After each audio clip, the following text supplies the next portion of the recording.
In a world filled with things on the internet, 2 men, 1 podcast, 2 pours.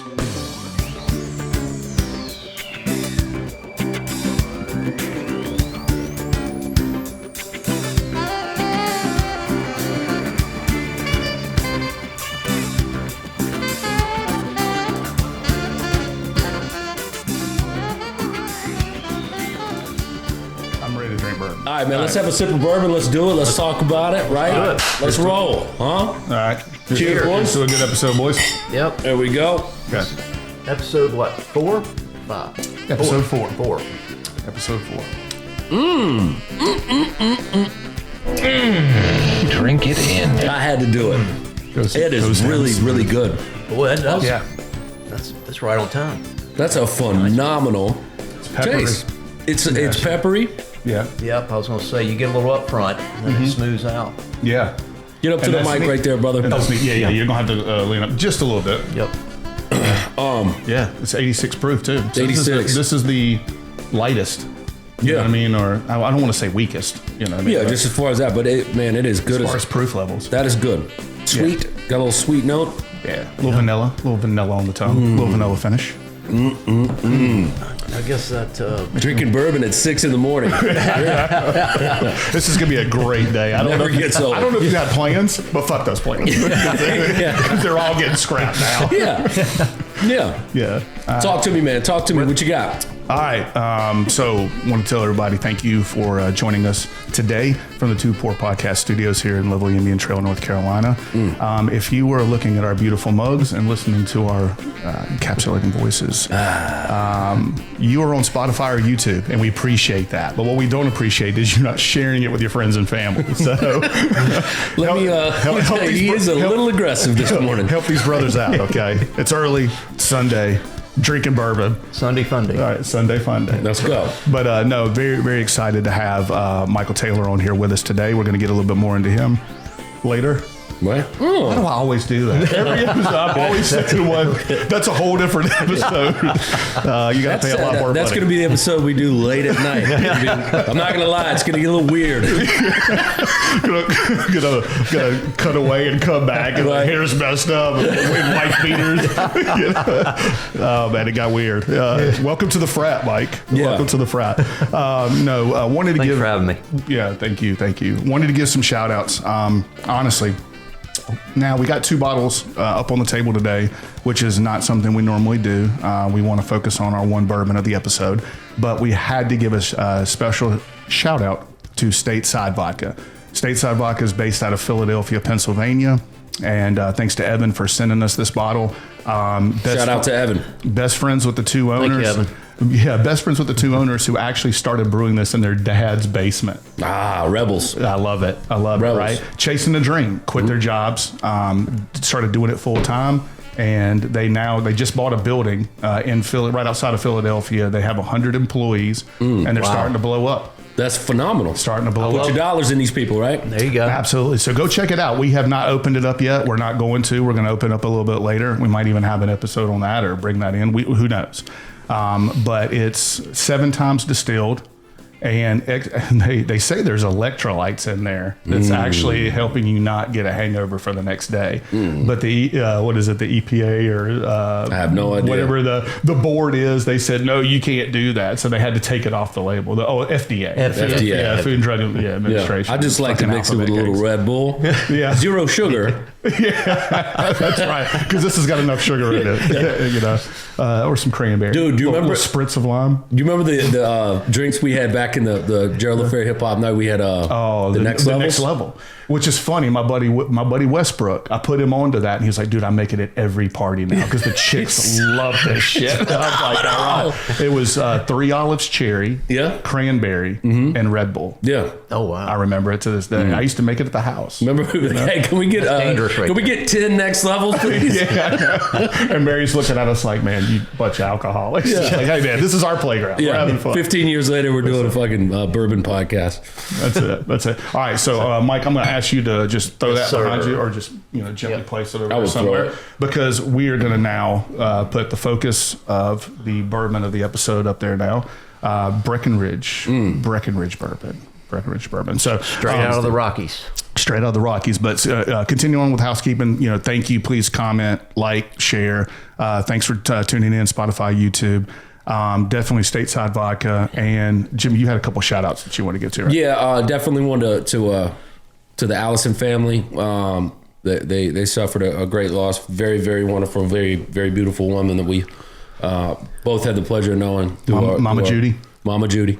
And we want to definitely throw our condolences out there. And it was J. Rue and Keith were stoic yesterday. They handled that so well, and they did a great job. I love you guys big time. And then also business wise, we always throw somebody out there. Call Mike Pressure Washing for Charlotte surrounding areas. He is a monster. Yeah, just doing it. So definitely do that.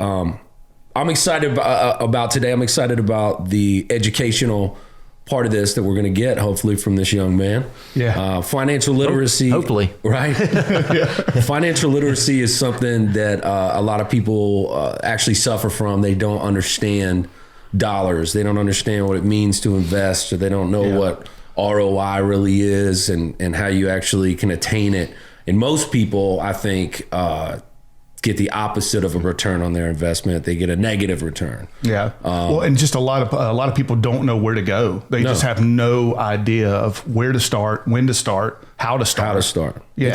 It's complicated because it's just like anything else, right? If you've never done it, then what the fuck are you talking about? Yeah. Right? Yeah. So when people talk to me about stuff and they're like, yeah, man, this Bitcoin thing or this, when everybody was doing that deal, I'm like, I didn't even dive into it, though. I know certain friends of mine that did, that they absolutely benefited from it. Yeah. Right. And I look at that as a fluke kind of thing. I have zero luck betting. If me and Jason were sitting there and there was a dude that's 7.5 feet tall next to this 4 foot blind dude, me and Bro would be like, hey, let's put $1,000 on the 7 foot guy. And 5 seconds later, that dude's head's going to be knocked off somehow. We're going to lose our money. Yeah. So you're saying you would have bet on Goliath? Right. But what I want, out of this thing, and I'm going to be the one that sits back and listens and asks maybe some dumb questions. Right. I don't know if there's not a dumb question. Just that's the way to do it. That's how you learn, is asking questions. So that's what it's all about. Yeah. This will be good for both of us. Yeah. And everybody listening. Lead the charge. Yeah. Lead the charge. Tell us what to do here. All right. So let's stay with the itinerary, I guess. All right. So I want to get into this bourbon real quick because we're going to talk a lot about the finances stuff. So I want to get this out of the way. Breckenridge bourbon, right? Mm-hmm. Breckenridge from the city of Breckenridge in Colorado, the world's highest altitude distillery, which is pretty cool. Yeah. That was neat. Cool. It's a high rye focus though, which is a little bit different. We haven't really focused or done or tasted any of the rye, rye versions on the episode yet. So it's the first one. And it's a blend. So you're getting anything from 4 to 10 year, in the bottle. We don't know the percentages or whatever like that, but that's a pretty cool little touch on that one as well. So a ton of sweet notes on this one, which I like. I like the honey, I like vanilla, caramel and stuff like that. You're getting some butterscotch, oranges, apples, all good stuff. A little brown sugar vanilla finish, which is pretty cool. So it's funny you say all those things, and I'm like registering that with the way I'm. Yeah, it's great. That's good. I mean, it really is a good bourbon. I think you hit it on the head with that description. Thanks. Well, you got it off the internet. Thanks, That's Joe. right. Yeah. Google did that one. Then. I just GTS. Yeah. I just Google that shit. I don't know if you guys know, but Jason Burwell actually created Google. It's like what Hot Tub Time Machine, where he goes back and he creates Lugal. Yeah. The guy's name is Lou. He creates Lugal. I love it. Anyways, but all right. So it's founded the distillery was founded in 2008, and they won the Best American Blend 4 times. That's phenomenal. That's great. And it was back to back 2016 to 2019. So 4 straight years. That's phenomenal. I don't know what happened in 2020, but they won it 4 times in a row. And it's actually designated as one of the top 3 bourbons in the United States. Really? I don't know who designated that, but at the same time, it's a good bourbon. Tell the folks this too, because a lot of people don't understand that what allocated is. Is that allocated bourbon? No, it's not, Right. which is a good thing.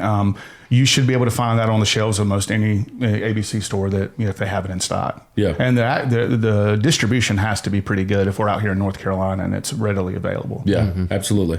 So they're doing it, and that's 86 proof, right? So when we talk about strengths, In the wheelhouse. that's in the wheelhouse, and it's actually the lowest one that we've had on the show so far. Yeah. So there's almost no burn. No, You know what I mean, no it's spice. smooth, a lot of spice in the taste, but not spicing as far as in the heat and on the palate. So I'm on board with this one. I like it. I don't know where we want to rate it. Maybe we'll rate it after a second pour, but Second or third pour. Just right away, just off the top. I mean, if I had to give it a shot, I'd say 7 out of 10 for sure. For me, just to start. okay, Yeah. 7 out of 10. I like it. I So mean, that's lower. Fair though. enough. Yeah. And that's lower than what we've rated, like the Old Forester and Right. and Eagle Rare. We didn't rate the Clyde Mays on the last episode, but Cloud May's a good pour. either way, that was a good friendly pour with Bart. And if you haven't seen that episode, go check it out because Bart's a character, and man, that was a lot of fun. That was a good time. That was a nice load of fun. Was a good episode. I watched it just last week. Yeah. Oh, man, It's great. appreciate it. He sounds like a character. He's wild. I got to go see him play live. Oh, I mean, I dude, gotta he's- we'll hook up and go when he's. I'll let you when he's in town or close. We'll go see it. Yeah. He is We'll all- phenomenal. We'll all go see it. He is phenomenal. He's a good. Yeah. He's a good artist for sure. And the band he's got with him is really good. Shout out to Old North State. Old North State Yep. for sure. Yeah, go check him out on YouTube. Talk to us, man. Talk to us. Let's go. So one of the things that we talked about in the shout outs was, the Allison family experienced a loss, right? And yesterday we were both there, and it was actually a celebration of life for Mama Absolutely. Judy, which was different than anything I've ever been to as far as regarding death. But Yeah. also it was such a nice touch Really. because it was more of a Really was. celebration because she touched so many. There were so many people there. So many people, man. And I think they talk about the true test or the true measure of a leader is who you bring up under you. You know what I mean? It's not about your numbers. It's about everybody who you've brought up in their numbers, so to speak. I agree. And I think you really see that kind of in death is like how many people did they really like influence and touch and she was a mama to all of them, and such a good lady, so, I mean, but we talk about that, right? And so that's the only certainty in life. Sure. Is death. That's right. Sure. Right. For all of us. And so while we're here, right, might as well make the best of it, be healthy. We've talked about the 4 quadrants of health, being mental, physical, spiritual, and emotional. Be mindful.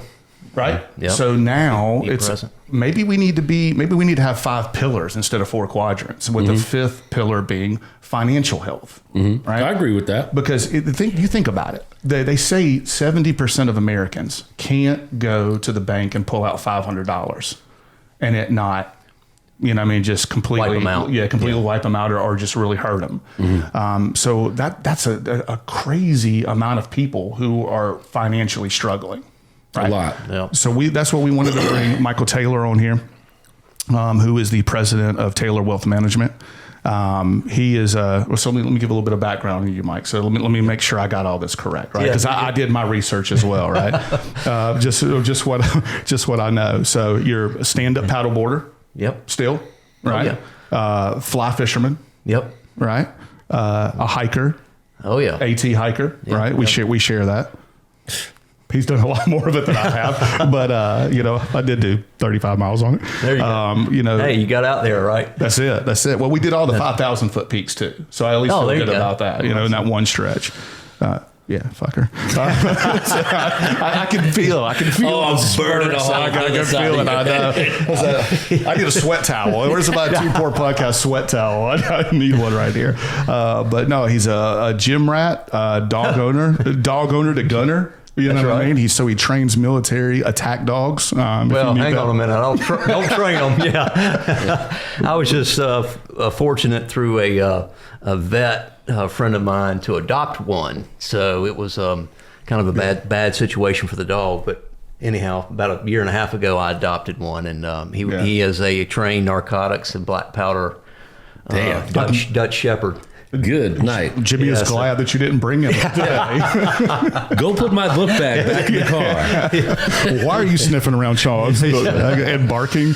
He's a handful for sure. Yeah. So he actually whistles when he, when he gets near illegal substances. So. Yeah, it's been a little bit of an adjustment, because he does have a little bit of protection training. So I've had to kind of learn him too, and it's him learning me, and it's kind of been a little bit of a learning curve on that. It's just being cognizant of who's around and when, right, watching him kind of right. So he's definitely very loyal, and he's very does have a little bit of protection training. So it's he's a good dog though. He keeps me up running every day. And he's Malinois.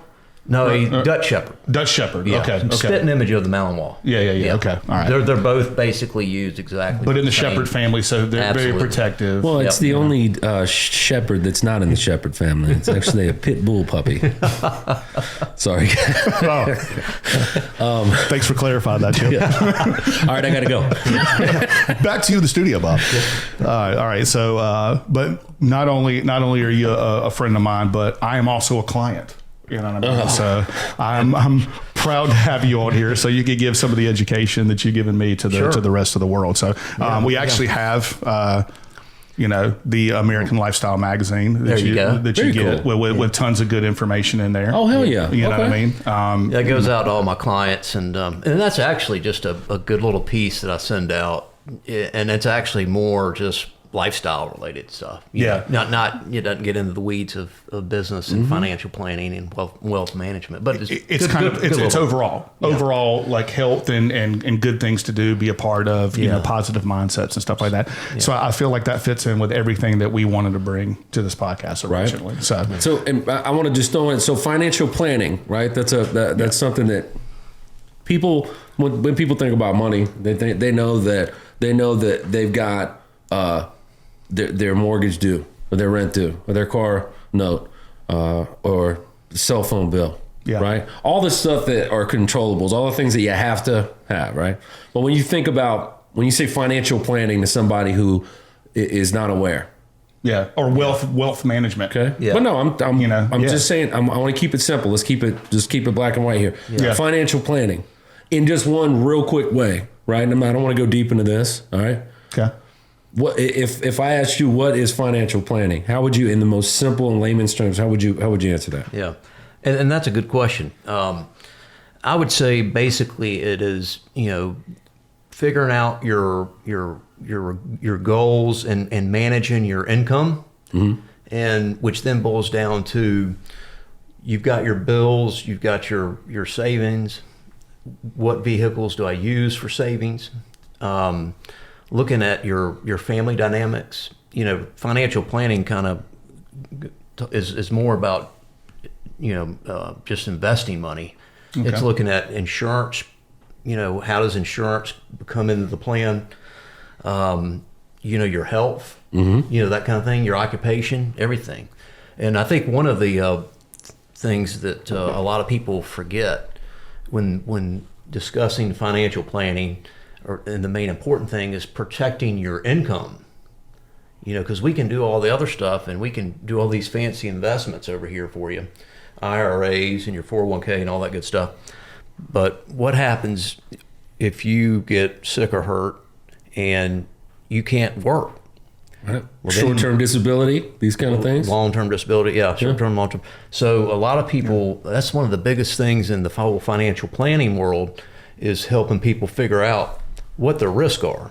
And that particular one is one that we find, a lot that people don't realize. I've done my life insurance, I've done, I got my homeowners, my auto, and everything's set up, and I'm putting money away, but they forget, I've got that at work, disability insurance, and you probably do, but what happens is if the company is paying the premiums for you, which 90% of the companies do because it's a write-off for them, that if you get sick or hurt, it's going to pay out to you, but then you've got to pay tax on the benefits.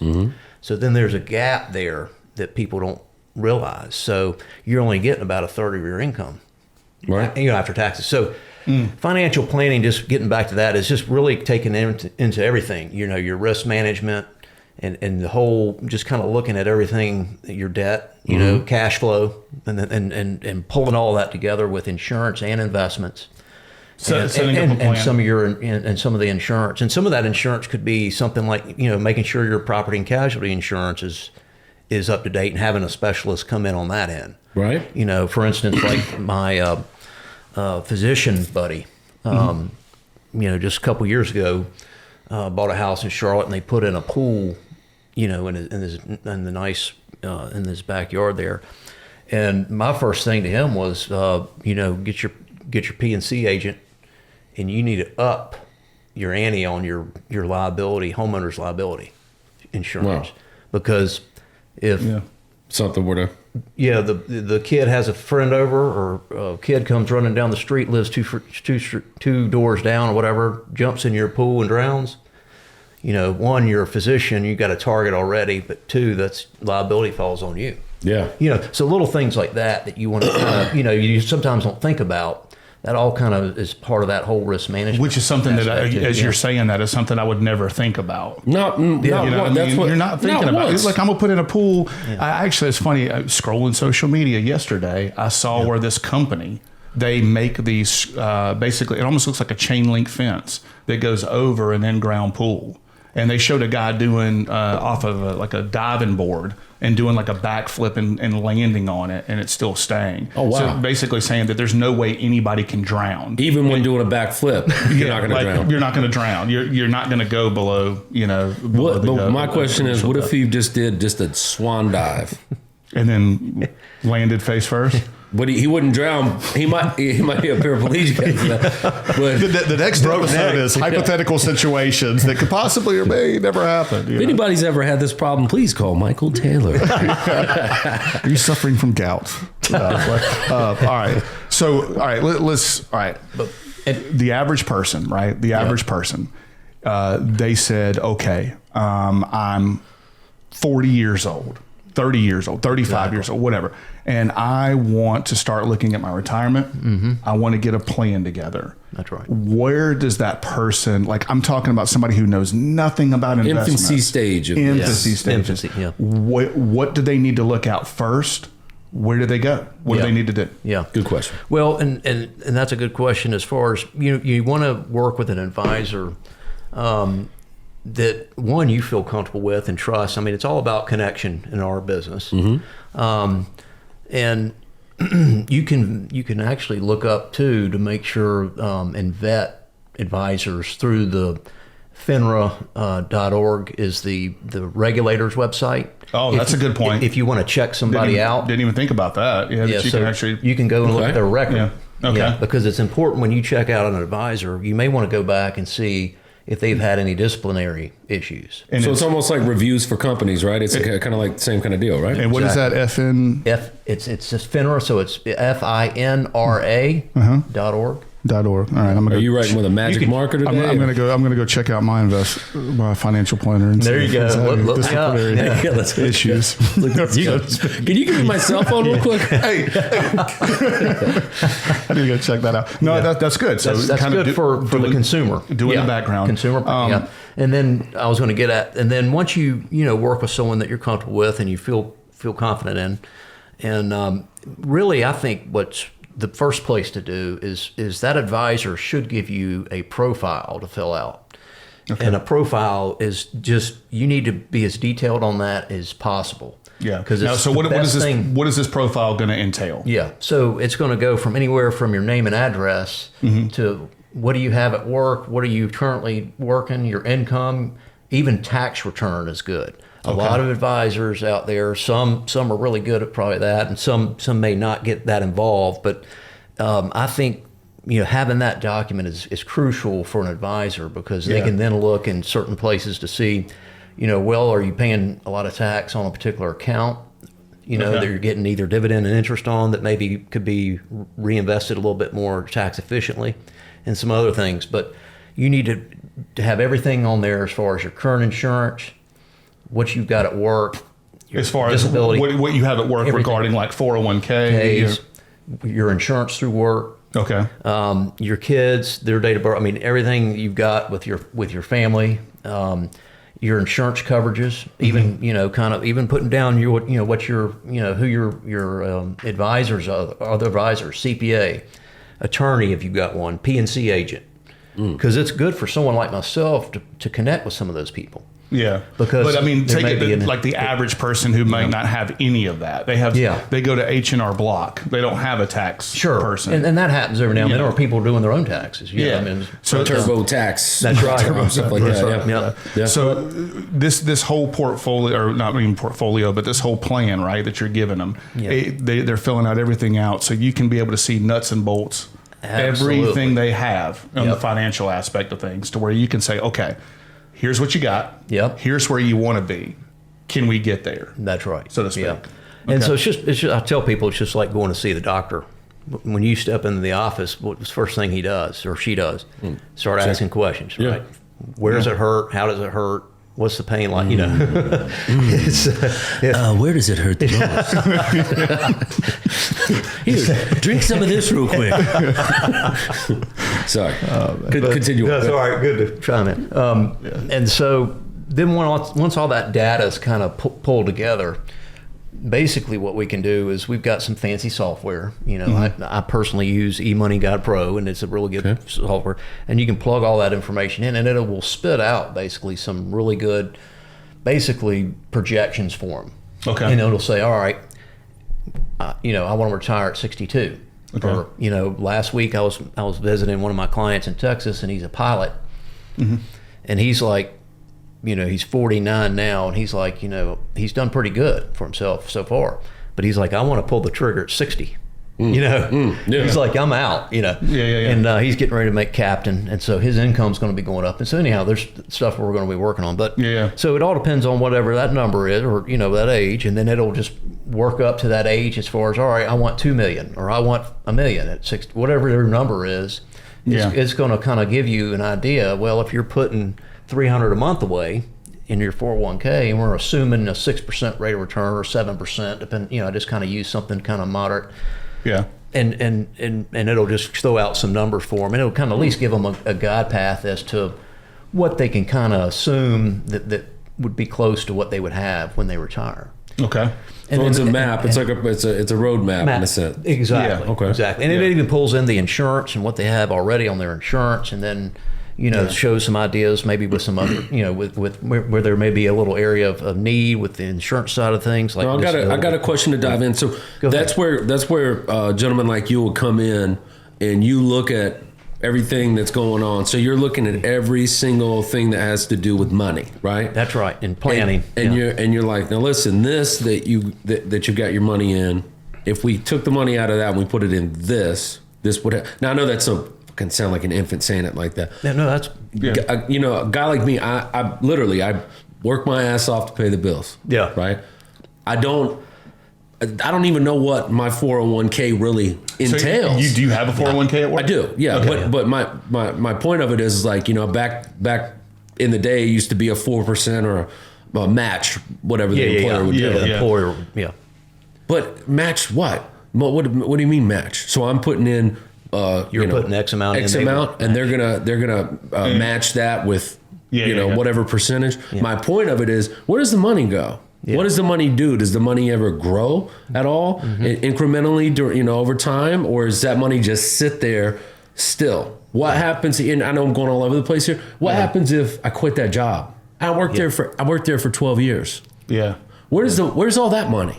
I bet you a lot of people don't know that they actually have They still had a 401k money at the previous job. And they still have it. So where is that money? It's sitting there in the 401k plan, and some companies will allow you to leave it there if you wanted to. And it's sitting in typically the funds that you selected when you signed up for your plan. Like it's S&P 500 index fund, maybe a balanced fund, or a little bit of international. They may have a little bit of small cap, mid cap, some of the smaller company funds. So it's just going to sit there based on how you've got it, allocated. Yeah, and so it's going to grow based on how the performance of those stocks and that underlying fund. Right. So you're not contributing to it anymore because you don't work there, and they're not matching it because you're not contributing any more money. That's right. But that money can still grow. What if you decide, hey man, I'm going to have somebody like you come in and say, listen, you're investing in this international company and X, Y, and Z. Yep. Am I allowed to, say, all right, I want to stop putting my money into that. I want to put it into this. Sure. Can you do that? That's a great question. So, and getting back kind of to this little 401k, what you can do is if you leave an employer, you have an option to roll over the 401k at your old employer to an IRA. Is there a penalty in that? No, not if you're separated from service. There shouldn't be. Yeah. Once you do, That's what I did when I left. Yeah. The previous company I was working for. Yeah. Here, we're talking right now. What's up? I'm just gonna put my head in the corner right here. Grown-ups are talking right now. Sorry, guys. What are you talking about, man? You're not the boss of me. So, when you do that, that's penalty for. I mean, there's no fee involved typically to do that. It shouldn't be. Okay. And you can basically roll it to an IRA, and from there you can basically if you're working with a custodian that like a Schwab or a Fidelity or whoever, Vanguard. I mean, from there you can go and invest in however you want it to invest. So tell me stocks, bonds, all the different funds and ETFs and that kind of thing. So one thing you need to know is when you roll it over to someone like myself to manage. In the disclosure of all that, though, one thing that's important to know is usually I'm going to be. I charge a flat fee, so I don't get any commissions or anything. And that most advisors, for the most part, are that way. That's usually nowadays. The commission world is just kind of, that was old school. And so you just take $50,000 a year from each person in a duffel bag, all up front. Yeah, that's right. Yeah, non-sequential bills. Yeah. So it's just a flat fee, and that way it's just a lot more transparent. Makes sense. But if you're coming from a large 401k that's got multi-millions of dollars in it, that fee structure might be a little less than what you're going to pay me. Okay. Right. So, but you get a little bit more flexibility on how you can invest it, and you get all the you can go to the ETFs and the funds and all the different investments you can choose that the advisor has access to. Then just the 5, 6, 7, 8 funds that maybe you can allot to in the 401k. Yeah. So there's just some flexibility to it to do it that way, and so it just depends. Let's back it up. I got one more. Yeah. I wanted to kind of break that down. You want to? I want to ask one more thing because again, this is for people. This is for people, like myself. There's so many people out there who have worked, who have this invest, they just this don't 401k. know. Yeah. 2 questions. Number 1, how can somebody find out? Right? Like, let's say I worked at a Honda dealership and I worked there for 12 years, and this is 6 years later. Yeah. Do you follow? Yeah. And 6 years later, somebody's having a conversation like this, and they're like, "Hold up, I remember I had a 401k. Extra money. How do I go to find that?" And it might sound like a silly question to a guy like you. I'm not trying to be funny here. That's a good question. I think the first step would be go to the employer themselves. Okay. So you need to track down the employer or the HR, whoever you were working with within the company and the HR person. Yeah. They will be able to then lead you to whoever was handling the 401k. Whether it be like a T. Rowe Price or Mass Mutual or something like that. Fidelity's big in the business. So I want people to hear that, and I want that. If there's one thing about financial literacy is the fact that second part, the literate part, it is That's right. Education. very hard for people sometimes, and it's laziness too. Some people will, That's right. They're like, "Oh man, I probably didn't, have much in there." People let it just. Yeah. Why would you want somebody to have your money, bro? It doesn't matter. It's your money. It's your. I don't care if it's $100 fucking dollars. You can come. That's right. And buy merchandise from Two Poor Podcasts with that money. That's right. You silly now, goose. pre-order. Huh? You little shithead. So, all right. And I literally was just doing that, discussing this very option last week when I was working with some clients, because she's just recently left a teaching position. Okay. And so she's got one 0403B, because that's what the teaching and the school systems you typically use. Okay. And now she's got another one, or soon to be another one, over at TIA CREF that's going to need to be rolled over because she's leaving another school district or system. So there's going to be 2 there that we're going to merge together for and put it in an IRA. So that I'm glad you brought that up, because we were just talking about that last week. So try to bring in some real life stuff that is going on in my world. I'll continue to bring up these kind of really smart things for you to bless us with your knowledge. No What did you have, Jason? at all. Yeah. Oh, I haven't heard much from you. you passing to me? Okay. So let me break this down. You're employed. You're employed. Most all companies offer a 401k. That's right. This is pre-tax income. All right. So before anything's taken out. Well, pre-tax investment, not income. Pre-tax investment. Investment. Yeah. I'm sorry. Thank you. Get your terminology down. Thank you, Mr. Moron Taylor. over here. Okay. I'm sorry. Glad you're here today, Mr. Taylor. Go ahead. A pre-tax investment. Right. All right. And most of the times there's going to be one company that's handling this for the entire company. Okay. Yep. So the company I'm with now, they go through Mass Mutual. There's an app, Empower. Before it was T. Rowe Price. That's right. At the previous company. Yep. And they give you a selection of things that you can allocate your money to. So you can go, and of course there's the whole matching thing. So let's just keep it real simple. Pre-tax investment. You can say, all right, I want to give 3% of my income, to this investment. 4%, 5%, 10%, whatever you want to do. That's right. Now the company can match a certain percentage. Company I'm with now matches 100% of the first 3%. So if I say I want to give 3% of my pre-tax income to this investment, they will match me dollar for dollar on that 3%. That's right. Okay. And then they do an additional 50% on the next 3 points. So you're basically all in 4.5%. 4.5, yeah. Does that make sense? Everybody cool? Everybody following? All right, now I get a certain selections, and it's basically a pie. Imagine a pie, right? And you're going to say, okay, I want 50% of my investment to go towards this fund, Okay. whatever it is. And then another 50% towards this fund, or you can go 20, 20, 20. Or you break it up whatever kind of way you want. however you want. That's right. Now, and normally those funds or investment opportunities will have, you can click on them and you can read about them and see the returns. So if you aren't literate in those, it's like looking at Chinese algebra. Right. Right. So that's the next part of this. But Chinese algebra, or I'm sorry. yeah. Don't make me We're gonna start get into doing a fight today, accents. aren't we? It's gonna be the day, I think. It's gonna be the day. But the company I was with last time, or the previous company I was with, you could also choose the company stock as the investment. And that company was growing. The stock was performing. The stock was growing so high that everybody was 100% invested in just the company stock because that was bringing 30% returns. You know what I mean? That's cheddar. Yeah. Oh, it's cheddar. Yeah. That's cheddar. So I just want to make sure that is that all that seem accurate, right? And that brings up another point. It's obviously you have to when you have that option, inside your 401k to have the company stock, you just want to be mindful of not putting all those eggs in one basket because sure enough, that stock's running up all of a sudden 2 or 3 years straight, boom, something hits and it's down. So, in a lot of cases, this one just happened to perform. Keep on going. Now it might take some slides, but if you look at year over year, it's been crazy. You just don't want to be concentrated too much. I'm not saying, definitely you dive.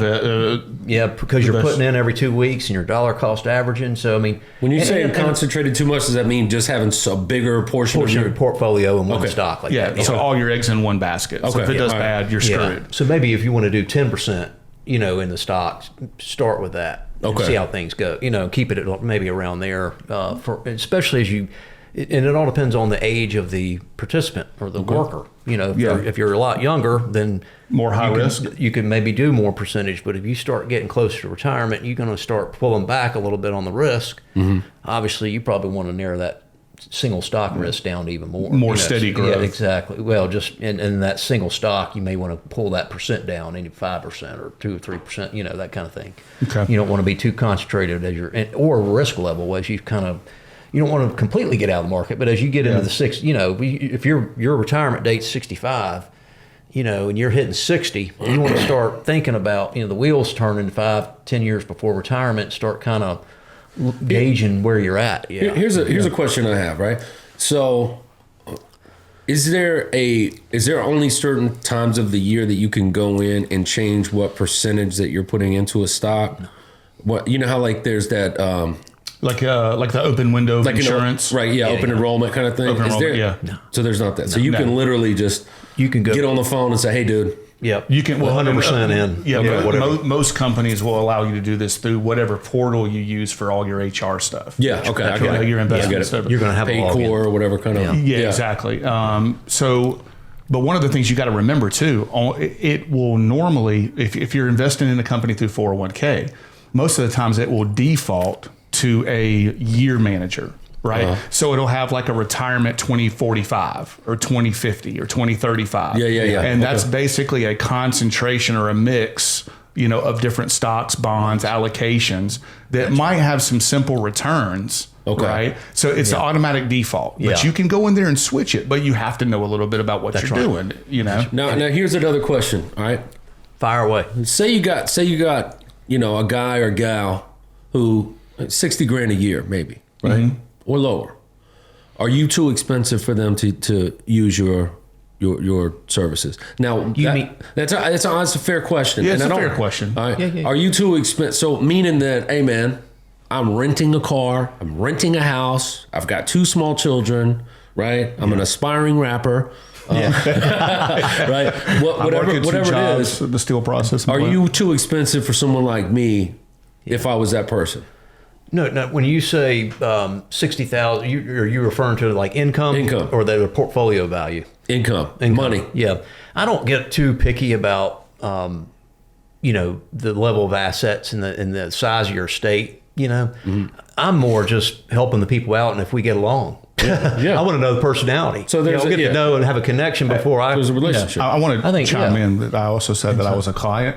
So, I mean, Mike has some investors who have a lot of, digits, the 7 Zeros type. behind their number. Yeah, Yeah. like the 70 type. I'm not a 70, type, so I mean, but that's a good question though. That's a good question. That is a good what he question. said. So if you're, let's say you're younger, right? Like I have, my warehouse manager is 22 years old, great young man, super good head on his shoulders.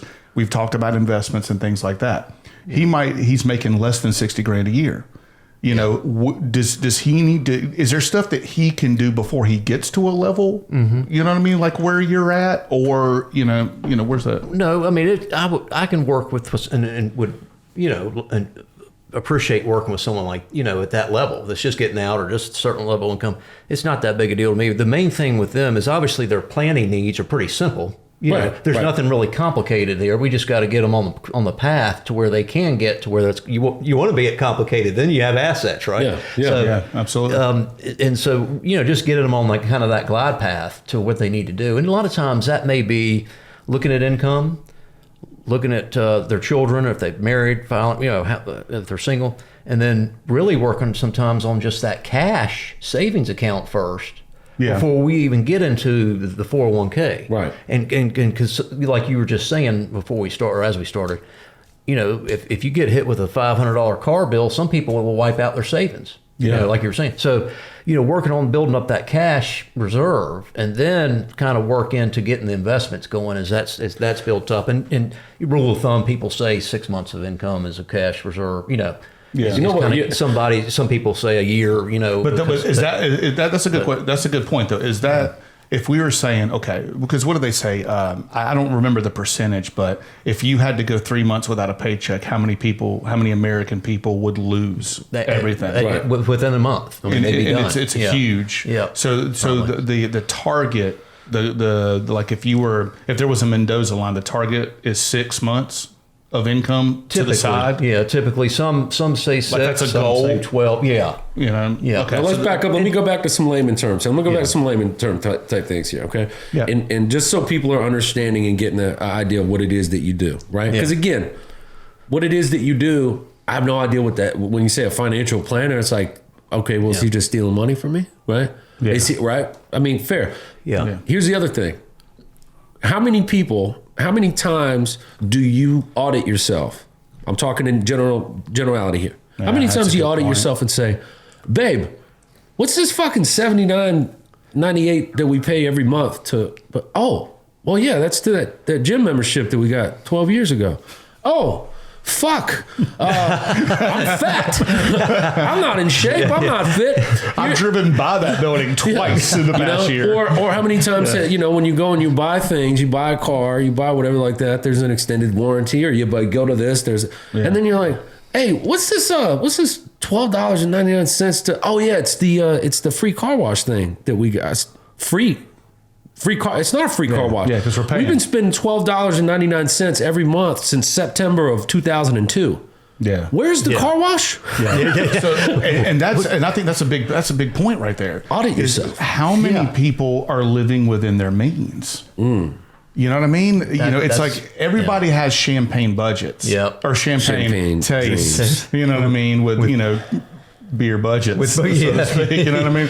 So we got to make sure. Is it a Stella beer or is it a? We're talking your favorite Bud Light. I'm not even going to mention the piss water. I'm not even going to mention the piss water that he just said.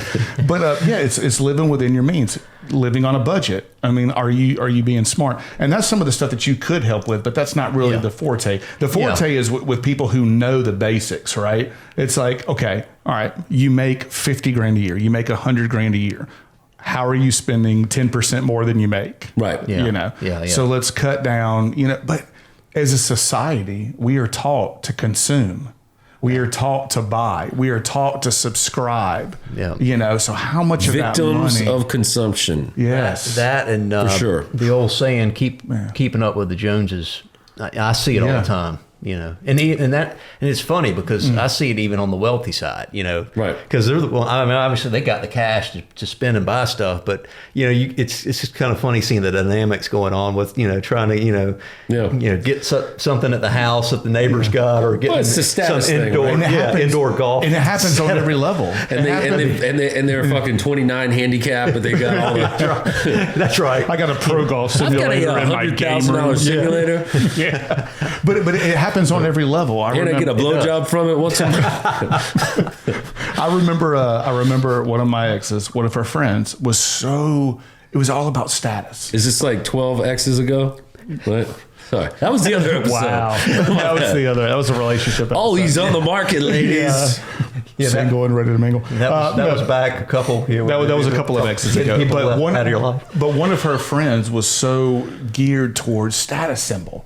So she moved into a neighborhood in South Charlotte or Southwest Charlotte, the Palisades, right? Yeah. And they thought that was the biggest thing ever. It's not Valentine. Let's get it. It's got a fucking fountain in the front of it. I know. Way to go. So does Lake Park. But that doesn't, I guarantee nobody in the Palisades is going to listen to our podcast ever again. Well, maybe. And guess what? Fuck you. I'm gonna mention her by name because she was a C word, but you know what I mean. But anyways, so they bought into this $500,000 house, and didn't even have enough money to furnish it.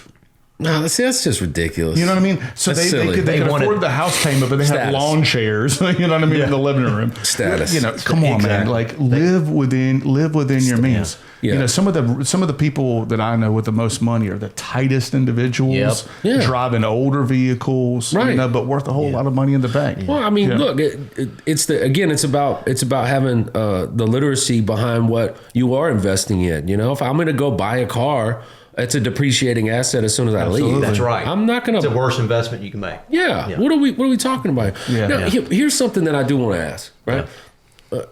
And again, I don't feel like I'm very educated in this department. Okay, I just happen to be very good looking. Okay, here's the deal. So I sent you a video of the guy was saying that he uses his LLC to fund all of his finances and everything go right through his business, right? Now, again, I'm butchering the way that he said it, right? Mm-hmm. How do you go about? Is that something that you help with? Is that something that can be done? Well, working with an LLC, a lot of companies are set up that way. Or if you own real estate, it's a good thing to have it in an LLC. And that's, more on the legal side is setting that up. Obviously, attorneys have to get that paperwork done. But that's a very good move, depending on your business or if it's real estate, because that's a limited liability corporation. So if it protects it, like if me and Jason, we have Next Level Venture Group, right? Which is an LLC, right? Yeah. So if we decided we're like, hey man, vacation home, man. We keep using these, Airbnbs and whatever. Man, there's this beach house, Ocean Isle.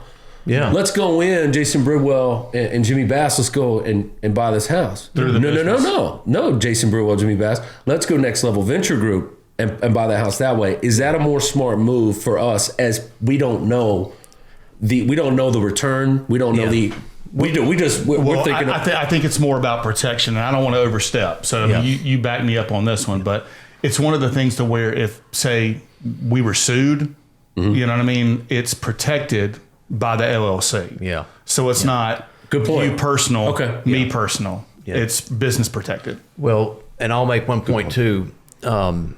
And you're right. So it's protected. You're welcome. You're not the boss. Actually. But basically, you're right. It's protected. If you would want that in a separate real estate LLC, you just set up your own little LLC and have that real estate in there. You would want that separate from the LLC for whatever you have jointly. Okay. Yeah.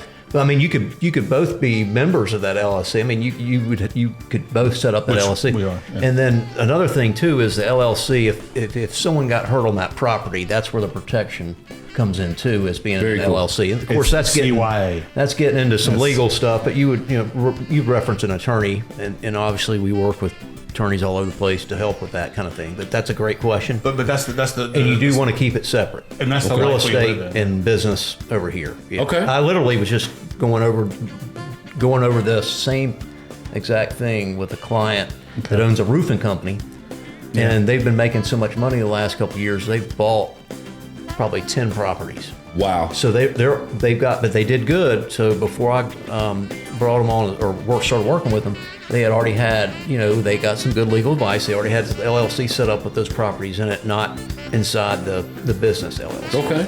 And so that's a good thing. Your own checking account, your own, for that LLC, then you do your business over here. So everything's separated. So if they tried to touch you here, they couldn't get to this. That's right.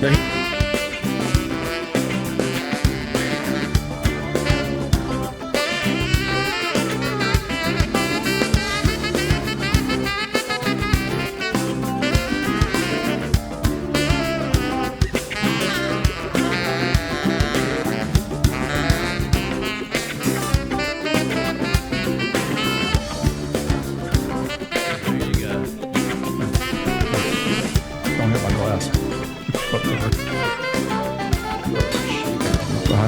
It's okay. Get the shakes. Lucky for you, I have long arms. There you go. There you go, mates. Thank you, sir. All right, so that's a good bottle, dude. It's a pretty cool bottle, isn't it? And I really like the taste of it. And it may get a little different with the Lysol. Oh, that's the whole point. Yeah. They literally, I don't know if I sent it to you or who I sent it to, but this fucking enthusiast was like, yeah, what you should do with every single bourbon if you want to really unlock all the notes of it is put 1 drop of water in it. Oh, Yeah. 1 drop. And you read, these motherfuckers are like, yeah, and you should smell through 1 nostril here and breathe in. Careful now. Fucking pop your knuckles and, It just never stops. The moment you think he's being serious is the moment he's throwing another jab. Yeah. It's Well, like a wounded animal over here. right? Nah, but it's funny. But they say that, but really, for me, putting it on the rocks, it does unlock for me. It unlocks a lot. I prefer it. I prefer it a little bit. I prefer it, but I've always done the first one neat every time I drink a bottle. Yeah. The first one's always neat. Yeah, you really want to taste pure essence without any additions. Right. Yeah. Now listen. All right. So the question, right? The question is, can't you? We own these properties, right? We own these properties. Maintain, stay as close to the mic as you can while you're talking. A bunch of times you're getting way over here. Okay. Yeah. Oh yeah, not hitting on the table. All right. So listen. So, boom. So let's say we have these investment properties that we already have, right? Can we borrow from these investment properties to another investment, to another idea? And is that taxed? Is there a penalty in doing it that way? Is there a way for people that don't have liquid money? We don't have 40 grand in the bank that we can throw and match each other, but we've got these properties, right? Yeah. Can we take a portion or something off of that and go over here with another or like investment. an equity. Yeah, maybe this would be probably more in the scope of working with a mortgage expert on that. But I mean, I would assume if you've got equity in a house that you own or whatever property you own, commercial piece, I mean, if that equity's sitting there and if you want to pull it out, obviously you can do that and pull it out for. I would assume if you wanted to make another investment or that kind of thing. That would be something more on the lending side expert, and I know a couple people on that with that can. Would you help somebody? Would you help people like us do that, or would you redirect us? Yeah, I'd redirect you on that kind of thing. Okay, yeah. I don't do any lending and that kind of thing. That's more of an expert on the mortgage and lending and real estate lending experts can. Okay. Can do you recommend a particular that? bank? Well, I mean, it just like anything. If you're taking money out, I mean, obviously there's going to be a payment to be made on that loan, obviously, right? Yeah. Or that home equity line. So if it makes sense, if you've got a good little bit in there, I would say, if you're looking for just maybe a down payment on maybe another property or something like that, I wouldn't take all the equity out. Maybe if you just needed a little bit of cash or something, it may make sense. But I mean, let's keep it even more simple than that. Yeah. What's equity? Define equity. Well, that would be, all right, here's what you owe, and then here's what it's basically calculated worth. Yeah. It's on paper. So you can do. So if you owe $100,000, but it's worth $200,000, there's $100,000 equity. Basically. Yeah. So you can take a portion of that and be able to use your money. That's kind of like having your money work for you, but you're still going to have to pay that. It's, it's not like it's just free money. Right. It's going to come back somewhere. Here's another question on that. If you took that $100,000, explain what capital gains are. Is that? Yeah, that's a good question. Important, yeah. That, and I'm glad you brought that up because. So that would pertain to that. No, capital gains is when you sell an asset. Yeah, sell an asset. Yeah. Okay. So if let's say, and I'm glad you brought it up because I talk a lot about that with and working with clients because we're what? It's just a hit of dopamine every time you say that to him. It's like stroking a cat. Yeah. You know what I mean? Can you say it again? You're glad that I asked that question? Yeah. Great question, Jimmy. You're wrong. Never mind. Yeah, that's right. But so when you suffer from mesothelioma? Yeah. Sorry, go ahead. Sorry. It's all good. So when you sell an asset, that the capital gains kick in, and so that all depends on how long you've held the asset too. So let's say you either bought a property or you bought a stock, and it was outside of a qualified plan like an IRA or a 401k. But if you bought it in a brokerage account, that kind of thing, a stock, and you held it 6 months and made a big profit, and then turned around and sold it.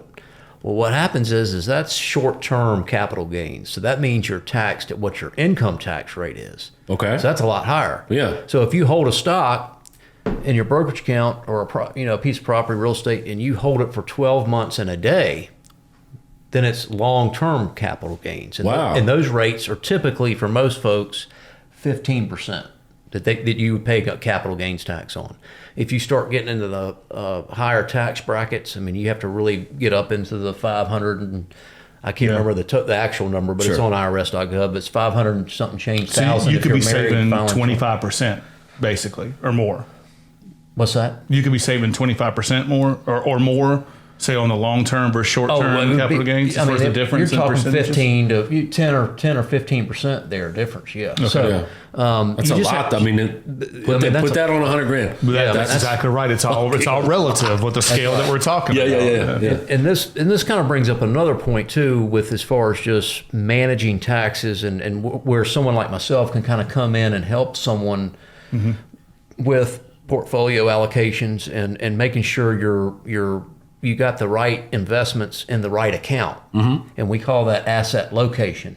Okay. And so I've been doing some of that with some clients that I inherited through a relationship with our broker dealer that I work under. And so, a mutual fund is not very tax efficient if you have it in a brokerage account. Like you're buying just cash with it. Okay. Because of the way they're structured. And so what happens is if you start building up some money, just some cash money in a mutual fund, and 10 years goes by, now you've got $100,000 in this thing. Well, what happens is these mutual fund companies at the end of the year typically have to pay a capital gains because they've been buying and selling stocks all year. Right. Well, what happens is those capital gains funnel down to you, the shareholder. And so, for instance, I had a client that I inherited down in Texas just recently, and I was looking at some of his investment accounts that he had, and this was through a previous advisor. So when I got him, I was analyzing everything, and I said, the first thing we're going to look at is this brokerage account you have, 129 grand sitting in.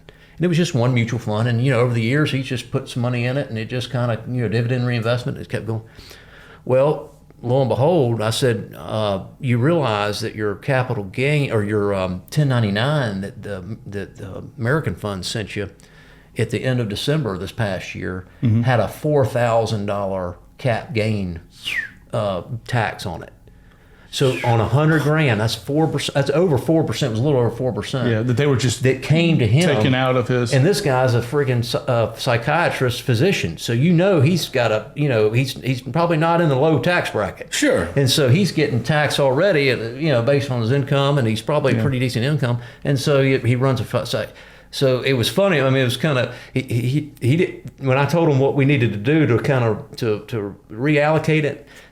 He signed that paperwork pretty quick. Yeah. But we basically that's where the value of someone like me can kind of come in, and we're going to be able to allocate. I already did this past week the 3 ETFs that are going to work a lot better for, which is another acronym. So exchange traded funds, and they work a lot better for an after tax account.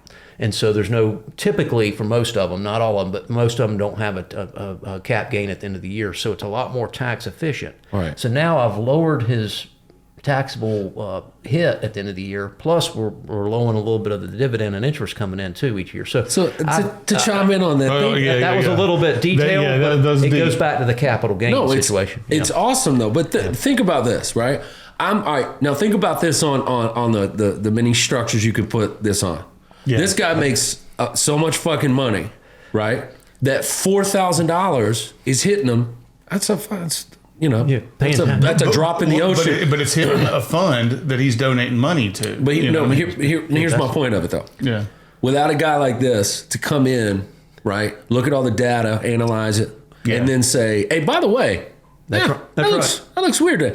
Yeah. And to me, all right. So let's say that $4,000 is $400 to somebody in the way lower tax bracket, right? Yeah. But $400 it's still $400 is the difference of being able to pay your car payment. It's the difference of being able to keep the fucking lights on and stuff like that. And you don't know that you're getting hit with that $400 because you're not literate enough to know what the fuck is on the 1099. You just know you got to pay it. Yeah. And I think I think that's a couple of steps down the road, right? So let's save ETFs because ETFs are very important. We've talked about it a lot. Yeah. All right. So let's back it up even a little bit more. All right. The average person, somewhere in the $40,000 to $80,000 a year range. They got their finances pretty much in order. There's not a whole lot of extra nonsense. They want to start investing in some stocks. Okay. Can you break us down like what a stock is and maybe some of the key points to look at? Yeah. As far like if I'm looking at a ticker symbol. That's right. You know what I mean? And I want to say, okay, so let's go back. One of the things that I gave my youngest son, one of the projects that we worked on is, okay, listen, we're going to do something different for your birthday. All right, I want you to get some education and I want to do something fun with it. Okay. So we're going to start this project. And at the end of the project, I'm going to give you $200. Okay. That's what I would have spent on a birthday present because I'm not made of money. So I'm going to give you $200. All right. And I'm going to let you invest in some stocks. And he was like, "What? Invest in what? What's a stock?" Dad, I'm 12. Did you say socks? You know what I mean? It's like what? So it was actually a fun project. He learned a lot. I learned a lot. So we started. Okay, we're going to look at this company. We're going to look at all of these companies that like what a stock is, and then we're going to kind of break it down. Like what are we looking for in those figures? Because we don't even know what the figures mean. And then at the end, we're going to pick companies and then start breaking it down to where like okay, you have 2 companies to invest in, and he flipped that 200 into 600. Yeah. By the research he did. Did he get the $600? We sold it. I gave him the money. Did you give him the $600 or did you only give him the $200? I gave him $500 because there's you kept $100? Dad tax, mother. Dad tax. You got to get a little something. That's right. Christian, you can call me anytime. And you can come stay with Uncle Jimmy. So, you monster. No, all right, so let's are you related to Macaulay Culkin's parents? All right. So let's say a stock in general. We're gonna look at the stock ticker symbol. Can you break it down what a stock is and what are we looking for? Yeah, I mean, basically, a stock is just ownership of you're taking ownership of the company. That's really what it is. That's how they can bring money in by allowing you to have a real small little increment, piece Little of the sliver. pie. Yeah, that's all it is. So, but as far as getting at, and this is a little bit out of my wheelhouse, but I do a little bit of analysis. But that's why we have the CFAs and the analyst people to kind of work on the more detailed parts of, analyzing the economy and analyzing which stocks to have, like in a particular ETF or mutual fund. That's kind of, but what I've learned over the years is, let's say in analyzing a stock, you looked at maybe, is it paying a dividend? Okay. Dividends are popular. A lot of people like dividends. It produces income. Obviously, for owning the shares, they're going to pay you for that. And that's yearly mostly or quarterly? Or? Yep. Either quarterly or semi-annually or annually, depending on the company. Yeah. And it'll pay a little income, and you can have that paid to you to buy more shares, and that's a great thing. You're just constantly adding to your portfolio, and it's reinvesting, and it's buying another share every time they pay, and so. But one of the things that I think I've learned over the last several years that's been kind of a key metric that's not only is dividend income good, but also looking at has the company continued to increase their dividend? That's the thing. Dividend growers. And that typically in this environment can be a good thing because, if they've got a dividend and they've continued to bump it up a little bit each year, I mean, that's a positive Do you thing. have the ability, do I have the ability to look at year-over-year growth? Yeah. Growth or whatever? Is that yeah. Okay. Yeah. I mean, you could look at a stock or an ETF that tracks 50 stocks or 100 stocks or whatever and go on Yahoo and just go to Yahoo Finance, put in the ticker, and you'll get a lot of data just off Yahoo and Google. Good information. Yeah. And that's kind of what I wanted to break down is like what if you were looking at the average person who doesn't know and they say, okay, I'm going to pick like Alphabet or whatever it may be or Airbnb because that's publicly traded. So they have stock, you know what I mean? Or stock shares. Like what am I looking at to say, okay, well, maybe this could be one I want to invest in, because there's stocks for all different levels of investors. That's right. There's penny stocks and, there's penny stocks. I mean, but, or shares that are like a couple of bucks, but there's also, shares that are hundreds or thousands of dollars. Yeah. And that gets down to really, one, your risk appetite. What kind of risk are you willing to take on? How much money you have?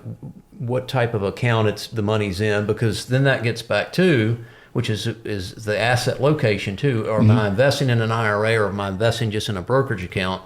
If you're in a brokerage account, if you really want to be tax savvy, you want to do more growth stocks in that or growth ETF. Because they're not really kicking out a lot of dividend income. And dividends based on that's a different tax deal. That's right. Well, the dividends and interest is taxed differently as far as long-term, short-term. It's long-term capital gains on most dividends. Yeah. And so what happens is if you've got an after-tax account, you want maybe have more of your growth stocks in that account because most growth stocks pay little to no dividends because they're keeping their money. To go more into building the company and investing in, equipment and whatever. And so there's small companies and medium companies that are a little bit more, or the tech or some of the larger companies, they're keeping their money. So that way you kind of have the dividend payers over here in your IRAs, your Roths, your 401ks kind of rolling, and then maybe have any growth stocks. If you're going to invest in growth stocks, you can do it in these accounts too, and that's fine. But if you want to really be kind of watching the dividend income, or you're in a tax bracket that may be where you want to keep that dividend income down over here, it makes sense to maybe use some growth stocks over here. Now, growth stocks are going to be a little bit more riskier too, right? Which is what we saw last year. The inflation kicked in, interest rates went up, and growth stocks just went down, and then the more of the value stocks kind of either stayed, just kind of had a little bit of a down year, didn't take it on the chin as bad. So I'm going to shake it up a little bit. That's why you have to mix it up a little bit. I'm going to shake it up a little bit. So when you, people like myself, you entertainment is something that we all are consumed by, right? Yeah. So you watch a movie like Wolf of Wall Street, fucking phenomenal movie, based off a gentleman's life, right? I'm sure a lot of it was over, the top. Yeah. Dramatized. Right. Now think about the right. Think about that part. Okay. What did he say when he's interviewing, right? Jordan Belfort or whatever at that. And it's talking about the stocks. We want to help, and be advantageous for the customer as well. Fuck that guy. Fuck what? Yeah. All right. So this is where a guy like me watches a movie like that and says, I'm not putting my money in fucking stocks to be these two guys way that they're making money in this nice ass restaurant, right? While I'm thinking I'm doing a great thing for my family, for my for your future. Come up with a new stock, a new idea, right? It's very nice. Here's my thing. What would be the benefit for me knowing that I watched that fucking movie to put money in a stock? How could you sell it to me? Yeah. That's the question. Like, what is it a good question? No, it's a good question. I mean, and to second that is, when is the right time to invest? Right. And is put money in stocks, is that a lost, is that something that you're never really going to see any real money off of in your life, or am I wrong? No, I think over time the stock market has been very beneficial to invest in over time. You're not going to. The best thing would be to, as far as, especially for someone starting out, use like a basic ETF that is S&P broad based, so it's got 500 companies in it or whatever, and it's diversified to where you're not just going into one stock. And when working with an advisor, you bring up the movie and talk about the old school way. Typically is all these brokers in there, and they're just making commissions on trades. And so that there may be some of that left out there, and you may want to be mindful of that. But that's why working with someone that's going to be a fiduciary, as they call it, and is being fee based. That's where kind of the fee base comes into, where we have a genuine interest in helping you build wealth, because if you build, then we build a little bit. Right. We get a little cut of the pie. So it aligns the interest a lot better, I think, on a fee basis. But, the old days of this whole, those movies, that's pretty much gone. Okay. I mean, there are probably some brokers that are out there that still do commissions and they may do make their clients plenty of money. Sure. But it really just boils down to when, like I was saying earlier, make sure and vet the advisor, look it up. Get with someone you feel comfortable with, and then kind of work on going from there how to invest. But but it's kind of like skin in the game, right? I mean, that's right. As an advisor, you stand to gain if your client gains. That's right. So you want to get to get them more money. That's right. And so you got the initial stocks, right? That you can go on like a Robinhood app. That's right. Buy stocks, in whatever. But you also have these ETFs, which an ETF is a group, right? So they might say like the Next Level Venture Group ETF. Okay. And so what we do is we take our investments and say we're going to divvy it up into these 20 companies. Okay. And amongst those 20 companies, you're investing in our ETF, you're investing in all 20 of these companies. So you're splitting it up. Okay. Diversification. Yeah. So we might make 10% on this one, 20 on this one, but we might lose 15 on this one, 5 on that one, but we gain 30% on this one, and you go on down the line. Got it. So you're investing in this whole group of funds. That's right. But then it's also a question of, it's like being able to look at, and see, that's kind of where because when me and Mike talk, I'm like, okay, like I want to invest in water. You know what I mean? Water's a commodity. I feel like water is going to be a big commodity going down the road. So we're investing in First Trust Water, which is an ETF based on stocks, based on water. But you can you can try to analyze yourself. I mean, you can look at trends. You can look at a whole bunch of different things. You can go in a multitude of different areas, or you can get a wild hair and say, I want to put a portion into this. Boom. There's options. That's the biggest thing, is no matter where you are financially, there are options. So and the benefit of having someone like Mike Taylor, is it Mike? Do you go by Mike or Michael? Yeah, either one really. Gotcha. If my mom's pissed off at me, it's Charles Michael Taylor. Chuck. Mama Taylor. That's right. Mama Taylor. So there's a benefit of having someone like him to help, because you're a client, right? I don't have. I'm a passenger on the ship. I'm not the captain. There you go. That's right. Right. Yeah. I like that. Yeah. Good one. Can you say that one more time, please? Yeah. Just one time, just for me. You're not the boss of me. All right, so there you go. So someone like me, right?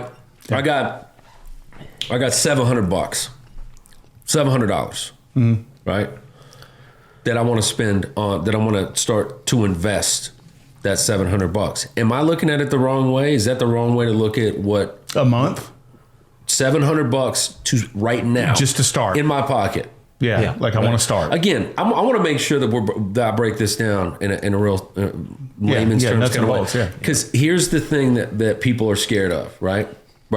People are scared of not knowing, right? Or not knowing to ask the question, or not. Man, am I doing this wrong? Yeah. Or I don't have much. Therefore, every dollar. You know, is my favorite thing to say when when somebody asks me a question, I don't know. It's my favorite thing to say. I don't know, but I'm going to find out, because now I got to find something out. Now I got to learn something. I got to research something. That's just as important. I got to go and data mine real quick and say, look, all right, here's the question you asked. Here's the answer to it. And I know it to be true because I went and I looked it up, right? Yeah. I don't want to sit around and talk with people who don't know what the fuck they're talking about. Yeah. All right. You and I are very much the same in this, where it's one of the. We don't have time for nonsense. It's one of the things that a very good friend of ours growing up, but BC, it's a joke. Somebody would be talking to BC, hell yeah. That means he's not listening to you. Right? Yeah. So we all took that and we all do it. So like, just kind of let it go right on by. So if one of our friends are talking and we're like, hell yeah. They'll pick up on it. Oh man, yeah. Well, because you're talking nonsense. And then you just start cutting those people out to where that's no longer an issue. Hey, you know what, man? Don't. Number one, don't try to tell me what you think I want to hear. Right? Yeah. Tell me the truth. Give me the nuts and bolts. Give me that's meat and potatoes type of thing. Right? Yeah. Don't make it so fucking hard to understand. All right. So, guy like me, I had $700. Do I take $700 and invest it like that? Probably not these days. So how do you do it? Yeah. How do I do it? What's the first step? What's the first step? Yeah. That's the question. And then that goes back to, hang on, before we invest, let's look at where we're at overall and looking at the profile. Where do you have now that's going on? That's a good point. And then, all right, if you've got the savings sitting there, then if not, well, just throw it in your savings account. We can still get, interest rates have gone up. We can get 4% now. Yeah. Or 3, 4, we can just put it in savings. And going back to what you said before, you said you want to build the cash. You want to build the cash bucket, the savings bucket up a little bit. Maybe. What number is in your business? There's always right. You always got these levels that you have to get to in order to go to. What? I think how much? 6 months of income is plenty. Okay. Yeah. All right. So if you got $5,000 coming in a month, you got $30,000 in the bank sitting there liquid. Okay. And even with brokerage accounts, that's why with a lot of folks too, I think it makes sense to put some money in a brokerage account, which is an after-tax, just cash account, where we can, within that account, you've got your savings piece, right? You're sitting in a money market, and even within that account, we can go over here, and if you want to add a little bit to some municipal bonds, which is tax-free interest, and you can get 2-3%, something like that over time in interest. And then maybe delve a little bit and put a little bit in the market and an ETF over here, all in one account. You can do that. And so it's a liquidity account. And so you can literally get checks and a check card with it if you've ever needed it. If you needed it. Yeah. So if you've got that wedge of money sitting in money market, something blows up, the car, the water heater, whatever it is, you can just go pull boom. that money and there's not a tax burden because I'm of glad you brought that up. Market. Yeah, it's like the cost of doing business, right? So in certain businesses like the one I'm in, right, there's a certain account that allocates money every single deal or every single whatever they do. That, hey man, they came back in and this is fucked up on it. Okay, it's going to cost $800. Okay, but we pull it from this one account. Yeah. Yeah. And there's Is it not a that- penalty. Do you have so you have this? That's the same as kind of what you're talking about there. Yeah. That Just was, cash. and that's the Access. difference. But what he's talking about as far as like, if we're talking about the IRAs and the long term stuff, Yeah. if you pull that out, big penalty. Right. But Before 59.5, typically. Yeah. But if you're talking about accounts or ETFs or stocks or whatever that pay dividends, that's where you want those accounts because there's no tax penalty. Right. So Yeah. you can use that to rotate for you. But if you pull anything out, that's going to penalize you pretty heavily. So on the stuff that where there's no tax penalty, Like 30+% that you get hit. Because I had to take capital it. gains like 30 to 40. Right? Yeah, I had to take it out one time. I had to take like almost 20 grand out one time because 401k or an IRA. Or yeah, something. we were fucked, and Yeah. we had to do it. No, it happens And, sometimes. and literally, when I made the decision to do it, and they're like, "Yeah, well, do you want it to be taxed already when it gets to it?" Well, yeah, sure. And then they tell me the number, and I'm like, "What? Yeah. What did you just say?" I know. And then you call the wife. You're like, "Hey, it's actually not going to be this. It's going to be that because of the tax." Well, and then you start making bad decisions, right? And that's where somebody like you would come in, where I would call you and be like, or email you or whatever your process is, and say, "Mike, I got to get this money out, but they just told me on the phone that it's going to be taxed 38% off of 20 grand. Yeah. Do the math real quick, bud. And going back let's even take it, let's reverse it a little bit. You're talking about if you have a 401k at work that you're not managing yourself, you got it in a basic retirement 2045 fund that's growing at 6%. Where if you went in there and manipulated it a little bit, maybe you could get 15 to 20%. You're just putting it in there.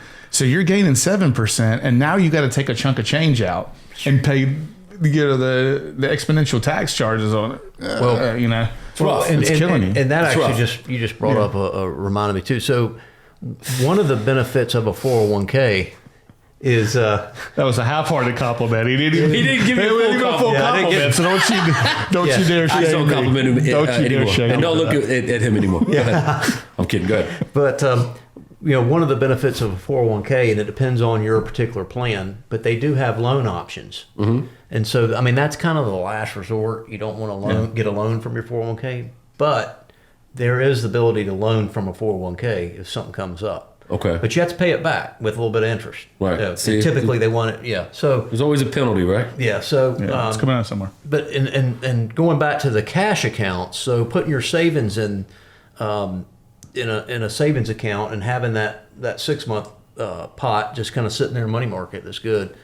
One of the things too that's kind of a benefit with a brokerage account, and once you maybe have some assets in that, is if you're with a particular custodian. I know RBC, which is my custodian, you actually can get what they call asset-backed lending. So they'll lend you without having you go into your brokerage account and sell off the assets to create a tax hit. So if you go in, so they'll loan you like Prime Plus or whatever the rate is, and it's gone up obviously with interest rates, but it's one of the things that people can benefit from having a little bit of money in the brokerage account. Now, I think typically I have to check back on this. Like for RBC's purposes, I think you need to have about $100 grand in the brokerage account before they'll do any lending off of it. But let's say your daughter gets married or whatever, and you need 10 grand. Instead of going to your stocks or ETFs to sell, they can just lend the money back and you just pay them back with a little bit of interest. That's cool. So, and little things like that. That is one of the most important things. When we were first talking initially, right, about investing and setting up accounts, the more money you have, the more resources you're can get benefit from. Then you can benefit from. Yeah. So let's not get that twisted at all. Right. Yeah. Good point. If you are just starting out and you're at infancy level, That's right, you don't have a lot to work with. Right. Nor do you have a lot of resources you can benefit from. This is kind of where the but wealthy don't let that discourage you. Right. Yeah. Don't let because that stop you. They got to that point, at some point, so you got to get there. But here's That's the thing, right. man. There's not a lot of people that all right. Most people wake up, they work their ass off, they go home, they go to bed, and they repeat. That's right. Yeah. Most people. Yeah. Right. And then we save up a bunch of money, and we're and a bunch of money. I'm talking about, man, we're going to go spend $4,000 on a vacation. Yeah. Yep. A lot of people don't have that to spend that right away. We were talking about $500 being able to take that out of the bank, and 70% of Americans can't do it. Can't do it. right. Now listen, so you do that. You spend all this time working and busting your ass to go on this vacation. You're stressed the fuck out halfway through the vacation because you're stressed about going back to work. Yeah, and what are you missing while you're not? What are you at work? missing? You're stressed out because, oh man, we just went out and had fucking surf and turf last night and spent $120 at the fucking at the restaurant. Yeah. And I was so stingy with my tip even because I was so worried about dollars and cents, right? Yeah. So don't stop your kind of curiosity of how the fuck do I start doing this? What it's almost like that thought process of or that guy that goes to the gym or a gal that goes to the gym and you get there, you're all fucking ready to focus, and then you get there and you start working out and you're like, fuck, man, look at me, and there's the mirror. You're like, fuck. Yeah. Fuck this. You dip. You don't know what machine to use. Yeah, I'm sitting there using like my upper hamstring here. I'm trying to. You don't know what the fuck's going on. Quadratical. And you end up built. At the bar. You end up leaving, right? Yeah. You end up leaving. Hey, it's the same. paralysis by analysis. Right. It's the same thing as I'm talking about here, where hey man. I did the best I've ever done, and I made $83,000.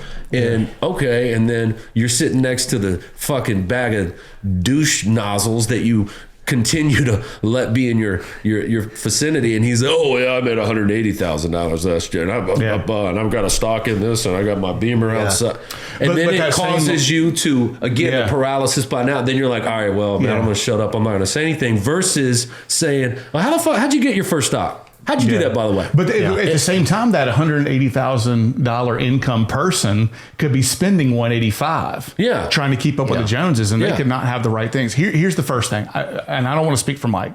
I will say the first thing is analyze yourself. Okay. Make sure Audit yourself. Audit yourself. Make sure. Great point. Profile yourself. Exactly. Make sure you're living within your means. Analyzing everything. What are we spending on groceries? You know what I mean? What are we spending on cable? Yeah. You know, what are we spending on internet? What are we spending on heat and air? Like all these things matter. They matter. The things that you a great got deal. going out. Let's try to reel that in to where we can say, okay, this is the amount that we have free each month after your income, my income in a 2-parent household or 1-parent household. This is what you got, right? This is what you got to work with. And then what percentage of that, you know what I mean, can we invest and what can we do? And then that's when you start asking the questions. Then that's when you call a Mike, Right. and say, okay, this is what I have, right? Look at all this other stuff, because he can look at insurances and things like that, and say, maybe, well, you got $500 a month that's free flowing, or we can do this and this and this, and now you got $950. So you can allocate this money toward this. You can direct this money toward That's that. right. Yeah. You know, and one of the great things about having this platform and having somebody like you on it is to be able to have a educated conversation, right? Sure. On a platform where we can learn from somebody like you. Like there's things that you don't know, right? That's right. Certain There's a lot I don't know. Well, I'm saying outside of your business, That's things right. you don't know. So, hey man, if there's something wrong with your car, do you go on Google and try to fix it? No, you take it to the fucking shop and That's right. and let them do it, right? That's right. Yeah. So I like the fact that we can get you on here and you give us the the jewels, man. Give us the nuts and ideas, bolts of it. Yeah. because I understand it. whenever I'm looking at this, right, like driving here, I think half the drive here, I didn't even listen to music or anything, and I never get psyched out when I'm thinking about talking to somebody about a topic that I don't know about. Yeah. Right. I sat there and thought about it, and I'm like, you know what? I'm just gonna fucking talk to this guy like a normal human. I'm gonna ask him normal, simple, fucking common folk questions. There's so much that we need to know. Because listen, there's no difference of that when you got a Corvette customer coming in to get their car worked on, and they're they're highfalutin dude, and then you got somebody that drives a Cruise, or a Malibu, and they come in. Hey man, they deserve the same exact kind of customer service. They deserve the same exact amount of attention that you can say, hey, listen, man, I need details. I need details. I need the mortar between the bricks to hold everything together, right? That's right. So I want to know everything about what it is to make a good financial decision, right? I want to know, do I have enough money to invest into this Next Level Ventures group that you and I are doing, you're the kind of guy that could look at my profile and say, listen, no, you don't, or yes, you could give me an honest answer. That's right. Yeah. Right. Yeah. And so, well, yeah, I mean, go ahead. and in something like that, obviously, again, it's just looking at risk level for the client. So one client might be, yeah, I could give Next Level Group, 10,000 and be seated investor or whatever, and Can we talk to that person? And if it, because that would be great. and if it went to zero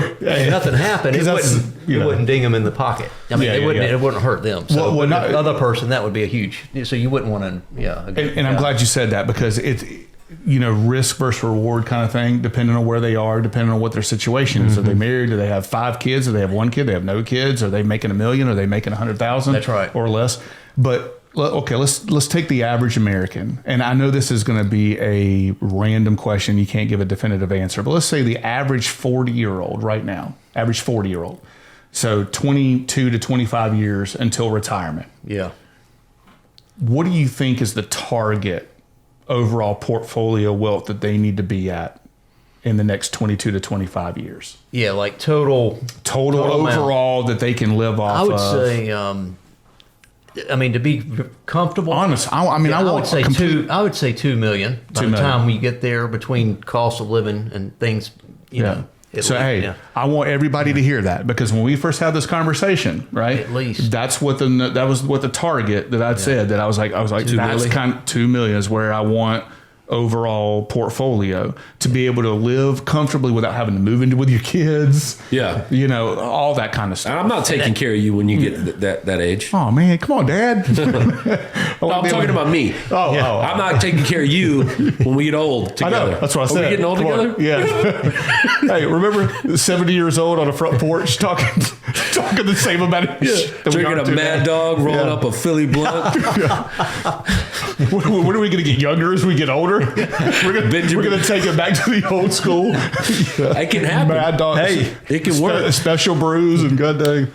Listen, man. So tell me this, man. Do you have any ideas for parting shots? Do you have any ideas for that? Or is this going to be a you parting shot kind of thing? Or is this? I had my ideas. I didn't know if. No, I love your ideas. You didn't ever answer my text. Yeah, well, you haven't been the past week. I was very busy. Yeah, we're diving into your financial portfolio. I know. My fucking head. Yeah. No, honestly, as far as for the parting shot, something we do on the episodes, Mike, is give our final thoughts on a topic. Yeah, sure. I wanted to keep it relative to what we were talking about today, because this is super important. When we started this podcast originally, we wanted to talk about bringing knowledge in a multitude of areas. Sure. And super glad to have you, Mike. We're gonna have all your info on the podcast for people to invest. And one of the big things where I thought about you originally. So we were hanging out at the same kind of restaurant bar area with some mutual friends. Yeah. And never once, while we were all hanging out and getting together, and this is over a couple of different years. Yeah. Never once did you talk about yourself or promoting your business or promoting what you do. Yeah. Never once was it business. It was all cordial, having fun, organic, and things like organic, right? Yeah. And then I had a mutual customer, or a customer of mine, ended up being a customer of yours. Yep. Great customer. Yeah, and he was affiliated with a different company than I was with. Oh, wow. You know what I mean? But I started talking about how much our company's stock had grown. And one day he talks to me. He's like, "Hey, do you know how I can buy stock in your company?" And I was like, no. Actually, hold on. I'm doing it every week. I was like, wait, I know a guy. Yeah. So I got your number and gave it to him, and he ended up investing with you. And then, of course, when I had like $7 to invest, I called you as well, because I don't have much more than that. Yeah. But, and so that was a good customer service thing for me on my end, right? But it's all getting towards and building towards financial health, which is another part of overall health.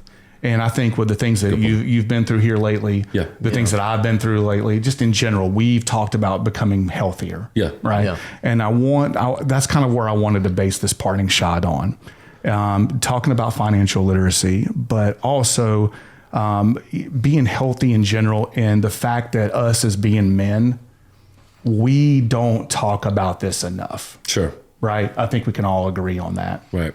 I think there needs to be a lot more things out there, a lot more focus on guys helping their fellow guys, making sure that they're being healthy.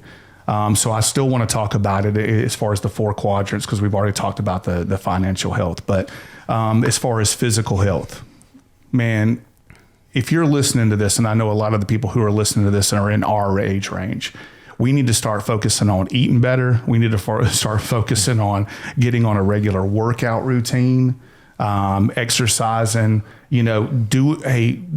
Find a buddy of yours and go to the gym together. Because I guarantee you, if you and I go to the gym together, we're going to push each other and talk junk and make sure that we are getting the best, the best bang for our buck on the workout. Hey, if you need to go to a chiropractor, go to a chiropractor. Man, there's no shame in that. Brother. I didn't believe in it till I started going to one. After an accident and having back, having multiple dislocated discs, or not dislocated discs, but I don't even. You know what I'm saying? Just having issues. Dysplasia.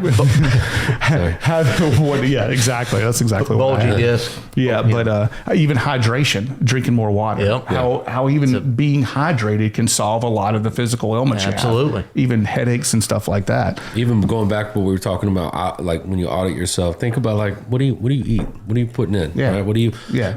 What if you just fuel in, fuel out? Right. You're doing that profile on your, not financially. Do it on your diet. I can't tell you how much I love the information that you're throwing out there. Keep going. Yeah, keep go going. for it. Yeah. I got a couple of things I want to throw in on this. Okay. Go ahead. Yeah, for sure. But even physical exercise, my hardest thing is not working out well at the gym. It's just getting there. Once I get there, I'm giving it. You know what I mean? When you do that, it's also releasing endorphins. It's releasing positive energy into your being. Right. After you work out, tell me you don't feel good. Right. You know what I mean? It sucks getting there and planning for it or whatever like that. But once you get there and do it, then you feel great afterwards. So let's keep that going. Are you the dude that wears the basketball shorts with the tights under it? No. All right. My bad. Just keep going. socks up to the knee. Socks up to their bone. So, hey, mental state. You know what I mean? One of the things that Mike put me onto was a Monday morning cup of inspiration. Oh, Dr. Elko's he's a bomb. Yeah. So if you can listen to that, it's positive mental affirmations, speaking good things, attitude of gratitude. Yeah. We talked about it on the last one, right? Is starting out your day with positive affirmations instead of the negative that can creep in. Positive energy activates constant elevation. Yeah. Be a blessing in someone's life every day. Mm-hmm. Yep. Go out and be a blessing to somebody, just some random person or something. Just do something little. Yeah. At all. Yeah, it's almost it's impossible to live in fear when you're doing for others, right? It's the little things, man. When you can change somebody, just that, again, we've talked about it in the past. You and I have talked about this a bunch of times. Oh, yeah. You never know what that other person's going through. You don't. Right? So you could have said, hey, how are you? Hold the door for somebody, or hey, man, that's awesome. Yeah, just a simple gesture. Yeah, could have been the first smile that they've seen directed at them in days. Right. You don't know. So, and all of this works together. Positive mental outlook, positive physical outlook. Positive physical outlook helps your mental. Positive mental outlook, helps your physical. I like it. Also, spiritual. Right? Mm-hmm. Doesn't necessarily mean that you have to subscribe to a religion, right? I mean, yoga. Or go to church every week. Yeah, right? Yoga, meditation, getting in tune with nature. They say the average person, if you can go out into the woods one day a week for 30 minutes and go barefoot and just walk around, that it'll actually demagnetize you from all the things that you're bringing into your life with cell phones, computers, microwaves, all this other stuff. I do want to say from the Two Poor podcast that if anybody goes out to the woods barefooted, you get bit by something, stung by something, or you get injured, that we are not held liable. Disclosure. If you end up standing on a fucking anthill. Hey, I did that when I was a little kid. Yeah, it ain't fun. Sean's actually going to pop that up on my message. It's going to be like, do not listen. Shot. Good. But listen, I will say this too. The last part of this, emotional, your emotional health. This is something that I think as men we take very lightly and that we don't put enough focus in is making sure that you are emotionally taken care of. You know what I mean? That you got a good, strong support network, right? That you appreciate the people in your life, that you're trying to do the same for them as they're doing for you. If you need to go talk to somebody about something, do it. We're still having veterans committing suicides at a rate that's higher than we've ever had. Right. Depression is a higher rate than it's ever been in this country's, history. You know what I mean? There's a lot of things going on. Find positive ways to express yourself and find positive people around you that you can express yourself with. I like it. You know what I mean? I like it. So keep it short and sweet. Hey, men out there, take care of yourselves, take care of one another, and positive health, 5 pillars of health. What'd you have to add to it? I know you're chomping at the bit. Yeah, go ahead, man. I got 2 things. Go for Let's it. go. Number 1, your wealth's nothing without your health, right? Yeah. You can have all the money in the world and be on life support. Yeah. Yeah. I mean, Don't worry. That's a good point. So, Beneficiary, next level venture. I'm definitely in on, getting that message out there as far as health and eating. And on a personal note, I'm a guy that goes out and I work out probably 5 days a week. Mm-hmm. Eat steel cut oats probably 3 days a week. I went in and had my first colonoscopy back in October of last year. My buddy's the physician, and he's a best friend of mine. And I was like, yeah, you're doing it, Yeah. And he's been talking to me about 1.5 years now, about doing it. And so I just turned 48. I was 47 then, but went in and had the colonoscopy done. Sure enough, he picked out a small 4 centimeter polyp. Jesus. Sent it off to the lab, came back with Langerhans cell histocytosis.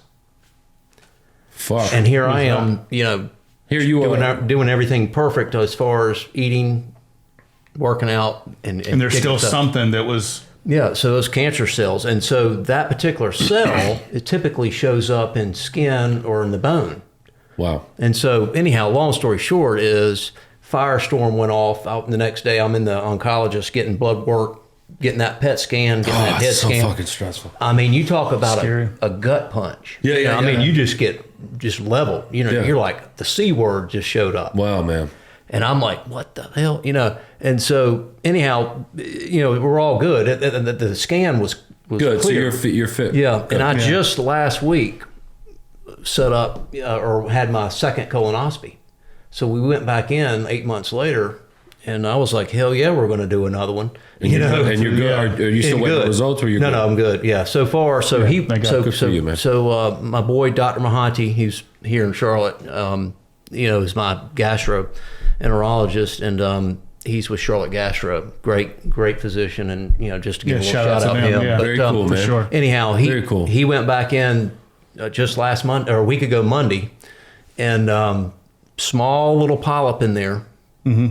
And he said everything looked good. We sent that off, or they actually have an in-house pathologist. It turned out I went to junior high and high school with him. So 6 degrees of separation. Yeah, I know. It's crazy. He's a new client, actually. Yeah.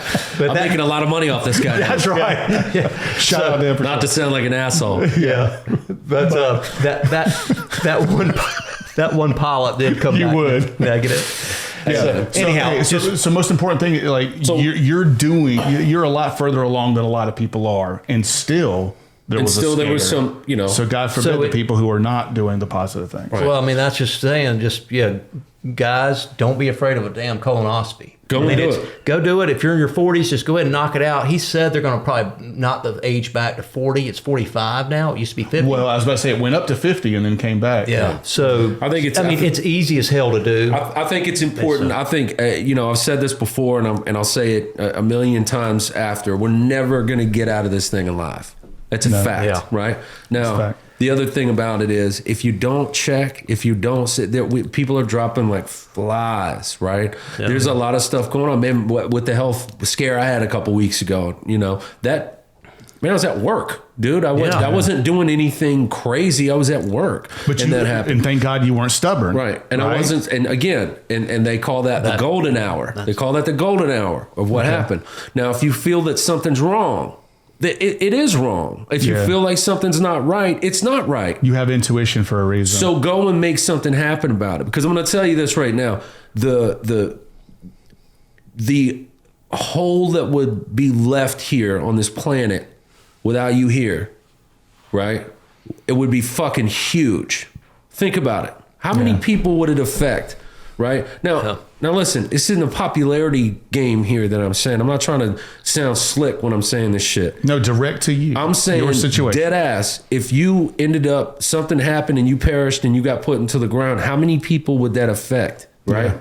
Man, it's important that you understand your value and your worth and what you mean to the connective tissue of your, your family structure, your friendships, your brotherhoods, your sisterhoods, etc. Right? And I think it's important that we do value our absolutely our overall health pillars. Well, yeah, and so that's your overall family in more of an emotional state, right? Like of all the things it would touch. Right. Okay, let's take the emotion out of it and just put straight financial. Right. Is your stuff in order?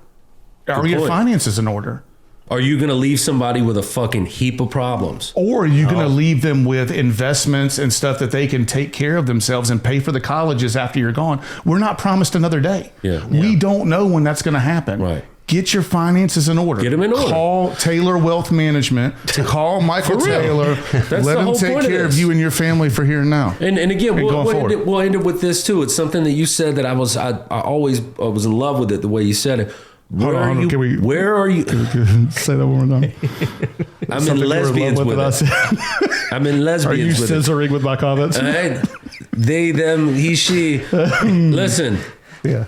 Where are you spending your money?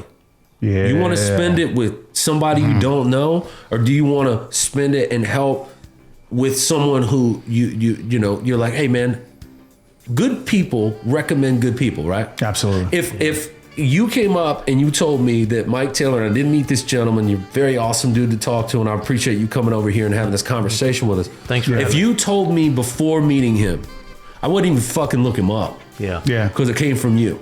Yeah. You follow? Same. Yeah. Do you follow? Versus if some fucking schmuck said, oh yeah, well, Mike Taylor's a guy I use. Well, fuck you and fuck Mike Taylor. Right? Hey, why don't you call my homeboy Charles Schwab over here? Do you know what I mean? That guy, yeah. So yeah, it's important to help and recommend people that are helping your life, your situation. Yeah. Don't end up leaving somebody with a freaking heap of problems after you're gone, because we are going to go one day. That's right. Get your stuff in order. Get your things lined up. Get sorted out. Yeah. Right. And then go and subscribe to the Too Poor Podcast. Start living within your means. And Too Poor Podcast, my guys. Hey, cheers. That's it. Thank you for being involved in it. Thank you, Mike. Hey, Sean, thank you for doing your thing. We appreciate you greatly. Thanks, Sean. Thank you. Okay. Yeah. Hey. Check us out. YouTube, Spotify, subscribe, share it with your friends and family. Help get other people's healthy. Let's just go. like you're getting There you go. Toast to real life. And along the way, drink a little bourbon. Yeah, drink a little bourbon, man. Health and wealth, guys. God bless. God bless. God bless you.